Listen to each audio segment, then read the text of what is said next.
هانتوما كتشوفوا معايا القراشل ديالي دابا يلاه خرجتهم من الفران. كيجيو هشاشين رطبين، خفافين بزاف كي القطن، بالفرينه البلديه ماشي بالفورص. تابعوا معايا المقادير وطريقه التحضير في تتمه هذا الفيديو هذا. السلام عليكم، كي دايرين؟ لاباس عليكم؟ بخير، نتمنى تكونوا بخير وعلى خير نتوما كتشوفوا هذا الفيديو هذا. بالنسبه للفيديو ديال اليوم غادي نديروا فيه القراش البلديين بطريقه اللي مبسطه بمقادير مضبوطه. تابعوا معايا الان المقادير وطريقه التحضير. غادي نحتاجو على بركه الله كاس ونص ديال الحليب، كاس ونص ديال الماء، نص كاس ديال زيت الزيتون، كاس الا ربع ديال سكر سنيده، ابيض بيضه، معلقه كبيره عامره ديال الزنجلان، معلقه كبيره عامره ديال حبه حلاوه، معلقه كبيره عامره ديال النافع، معلقه كبيره ديال الخميره الفوريه، ونص معلقه ديال الملحه. كيف كنعرفوا القراش البلديين كيبغيو الملحه بزايد، ماشي قبيصه ديال الملحه بحال في الكيك اولا الحلاوي. غادي نضيفوا السوائل، كاس ونص ديال الحليب، غادي نضيفوا عليه كاس ونص ديال الماء، غادي نضيفوا سكر سنيده. كيجيو زوينين بزاف هاد القراش هذا المره الثالثه على التوالي. كيسالي ليا كنعاود نديرو منين شفتهم صراحه عجبوني بزاف. كينفعوا في الفطور، كينفعوا في كاس كروط اللي عندهم وليداتهم كيمشيو للمدرسه يعطيوهم شي وحيده. صافي هنا ضفنا الخميره الفوريه عفوا. من بعد غادي نضيفوا زيت الزيتون، غنديروا واحد التخليطه هكذا خفيفه بيد ما تذوب لينا سنيده، غير بمعلقه هكذايا ولا بالفوي. صافي هذا هو الطحين. الفرينه البلديه هنايا غربلتها مزيان بالغربال الرقيق، هذه ما مغربلاش بالنخاله ديالها، باقا بالنخاله ديالها، هذه اللي مغربله هي اللي كاينه في الطبق. المهم هنايا غادي نضيفوا ابيض بيضه، وغادي نضيفوا الزرارع، وغادي نضرب واحد التخليطه هكذايا اللي خفيفه. من بعد غادي نبداو نضيفوا الدقيق بالتدريج شويه بشويه حتى يتجمع لنا الخليط. هنايا ما نقدرش نعطيكم شي كميه مضبوطه ديال الطحين، فكتبقاو تضيفوا شويه بشويه حتى كيتجمع لكم الخليط. في الاول كنخلطوا غير شي معلقه اولا شي معلقه خشبيه، مهم لي كان بلا ما نديرو يدينا في هذه المرحله هذه. من بعد غادي نديرو يدينا ملي نشوفوا الخليط بدا يقصح واحد شويه.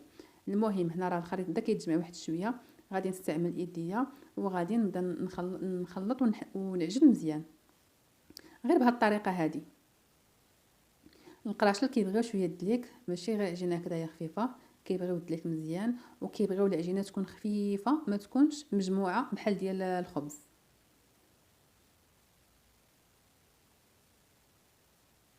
صافي غنستمر بهذه الطريقه هذه. هنا بان ليا باقي جاري شويه، غادي نضيف شويه ديال الدقيق عاوتاني، وغادي نبدا نجمع بالطريقه العاديه. المهم هنايا المره الاخرى غادي ندير هذه الطريقه هذه، صراحه كتعاون بزاف باش كيدخل الهواء في الطحين وكيجي داك الطحين مفشفش.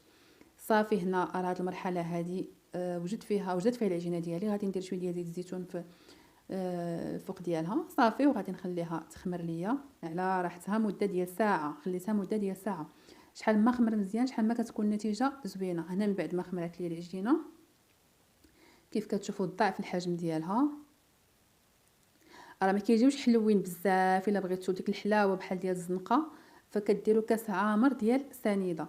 هنا صافي كنحيد الهواء من العجينه. هنا تشوفوني خدامه بواحد اليد حيت انا مولفه كنخدم بيد وحده، ما كيعجبنيش نعجن بجوج يدين، مولفه كنعجن بيد وحده. صافي كيفاش كتشوفوا العجينه راها خفيفه مرخوفه بزاف. صافي هنايا كنخرج الهواء اللي فيها، وكنستعن هنا بزيت الزيتون، وكنكورها كويرات صغيورين في التقاده ديال البيضه اولا كبيره واحد شويه. المهم جاتني انا في التقاده ديال البيضه تقريبا. المهم شحال ما كانوا صغيورين شحال ما كيكونوا هكذايا زويونين وحلوين.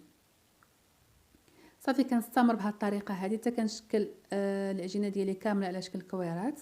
والفيديو راه شرح راسو براسو. هذه الطريقه هذه راه كانت الناس كاملين كيعرفوها. المهم هو العجينه وشنو كاين فيها، حيت الطريقه ديال العجينه او المكونات ديال العجينه كتختلف من سيده الاخرى، كل وحده شنو كتستعمل.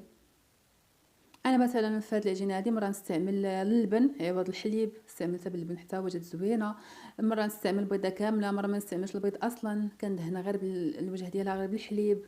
كل مره شنو كندير، غير هو البيض كيعطي ديك اللمعه وداك اللون القراشل حتى كيجيو لادين وشهيين. صراحه هاد القراشل هادو كنتمنى تجربوهم، كيجيو بنان بزاف بزاف. وواحد الريحه كتكون في الدار، ما نعاودش لكم ملي كيكون كيطيب. صافي كيف قلت لكم هنا كنستمر بنفس الطريقه. هنا راه كنحاول في المونتاج نحيد دوك المراحل اللي ما فيهم فايده. كيف كتشوفوا هنا العجينه راه دارت لي دوك الفقاعات، يعني راه مدلوكه ومعجونه مزيان مزيان.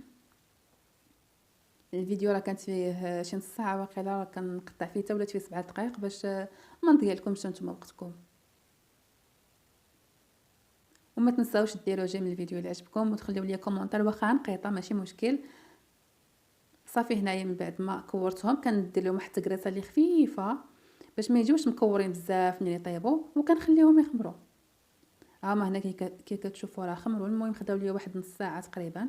شحال ما خمروا مزيان. هاد المرحله الثانيه ديال الخميره كتكون مهمه بزاف للقراشل، ضروري خصهم يخمروا باش ما يجوش مدقسين، يجيو من فوق مفشفشين. صافي هنا كندهنهم بداك الصفر ديال البيض. والفران نديروه كيسخن. تكون العافيه ماشي مجهده بزاف بزاف، تكون العافيه متوسطه الى مجهده، ماشي تكون ثاني مجهده بزاف. صافي هنا كندردر عليهم شويه ديال الزنجلان من الفوق، وكندخلهم يطيبوا من التحت. عاد كنشعل عليهم الفران من الفوق. وهذا هو الشكل ديالهم النهائي. كيف كتشوفوا كيجيو غزالين وشهوه منهم. كيف قلت لكم كيجيو زوينين بزاف في الفطور اولا في الكوتي في العشيه. وهنا راهم باقيين سخانين. كيف كتشوفوا ما قدرتش نقيسهم هنايا. كيف كتشوفوا كيجيو رطيبين وهشاشين. هنا من بعد ما طيبتهم كاملين كيف كتشوفوا. نتمنى الصراحه تجربوا هذه الوصفه هذه بهذه الطريقه هذه بالمكونات اللي عطيتكم، راه كيجيو واعرين. هنا نحل معكم وحيده باش تشوفوهم كيفاش كيجيو من الداخل. وهذه هي المرحله اللي كنتسناوها في اي فيديو كنتفرجوا فيه في القراشل البلديين. صراحه هذه المرحله انا كتعجبني. ها انتم كيف كتشوفوا.